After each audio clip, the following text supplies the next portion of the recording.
a gente fala de referência histórica, a segunda teoria a gente pode conceituar que ela já tem um conceito de referência histórica melhor, né? Quando a gente fala a respeito do surgimento dos anabatistas, que foi justamente uma ala mais radical da reforma protestante, eu acredito que uma das razões de alguns historiadores às vezes considerarem o fato dos batistas surgirem com os anabatistas é devido ao fato dos anabatistas terem já esse termo, esse nome anabatista, uma vez que eles realizavam o batismo novamente, eles rebatizavam as pessoas, uma vez que eles entendiam que o batismo infantil não era algo correto, a pessoa tinha que ter consciência, mas quando a gente fala sobre o surgimento dos anabatistas, quais seriam as razões que os historiadores vão conceder para justamente vincular o surgimento dos batistas com eles? Aí tem uma coisa bem interessante que você entrou, porque com a teoria JJJ, sim, a gente vê um primeiro princípio batista sendo pontuado, que é a separação entre a igreja e o Estado.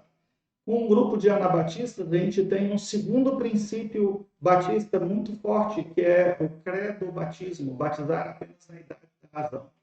A palavra anabatista significa isso. Ana é de novo, né? Então é batizar aqueles que eram batizados de novo.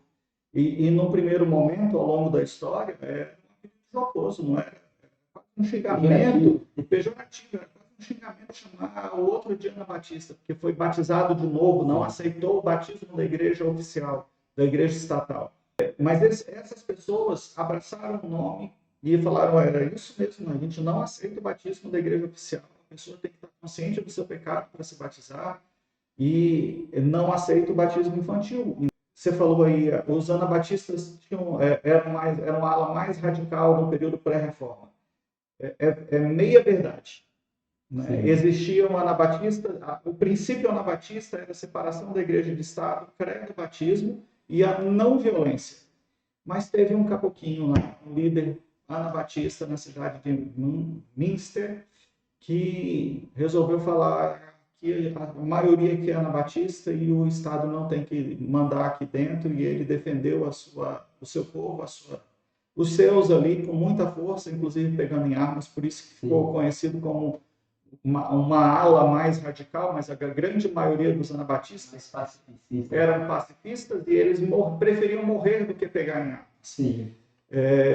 Mas essa teoria, ela também traz algumas dificuldades, porque apesar de eu ter apontado aqui alguns princípios, e tem outros princípios que apontavam ali para a formação do que hoje a gente tem a Igreja Batista, os anabatistas defendiam alguns princípios e valores que nós rejeitamos como batista. Então, mesmo tendo algumas semelhanças, quando num determinado período da história a gente vê os dois caminhando juntos, os anabatistas e os batistas, e apontando as diferenças que cada um tinha. Sim. Assim como a teoria JJJ, a teoria de sucessão anabatista tem as suas dificuldades. Ela tem mais referência histórica do que a primeira, mas ainda não dá para a gente falar que tem aí um conceito consolidado, de que essa é a nossa origem, né? O que nos deixa apenas mais uma teoria, que é a teoria do pós-reforma. Terceira teoria, né? Teoria histórica ou pós-reforma. Comente um pouco sobre ela. Está muito vinculado à questão dos batistas ingleses, a questão do Henrique VIII. Como se deu essa formação? Aí tem algumas coisas bem interessantes desse início aí. O que acontece? Rei Henrique VIII casou e a sua esposa, a rainha, não conseguia lhe dar um filho homem para a sucessão no trono. Ela teve filhas, mas ele achava que não. Então ele vai para o Papa e procura o Papa na época, vai a Roma e pede uma autorização do Papa para ele se divorciar da rainha. E a razão era, eu preciso de um herdeiro homem para a sucessão aqui no trono e a rainha não me dá um trono, não me dá esse herdeiro. O Papa nega. Esse período vai acontecer junto do período ali do pré-reforma, pouquinho antes de Lutero, já muita coisa estava acontecendo ali.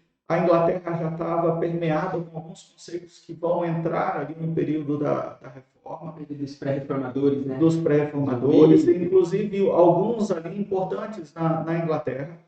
E aí o rei Henrique VIII, já nesse período ali de reforma protestante, ele resolve romper. Se Lutero conseguiu romper com a Igreja Católica, nós aqui também podemos romper com a Igreja Católica. Então, o que ele faz? Ele fala, daqui por diante, não tem mais Papa na Inglaterra.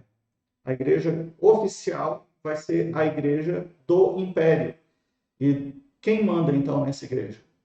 O Henrique VIII fala, ninguém melhor para mandar na igreja do que eu, que sou o rei. Então, ele se torna o líder da igreja e isso acontece até hoje.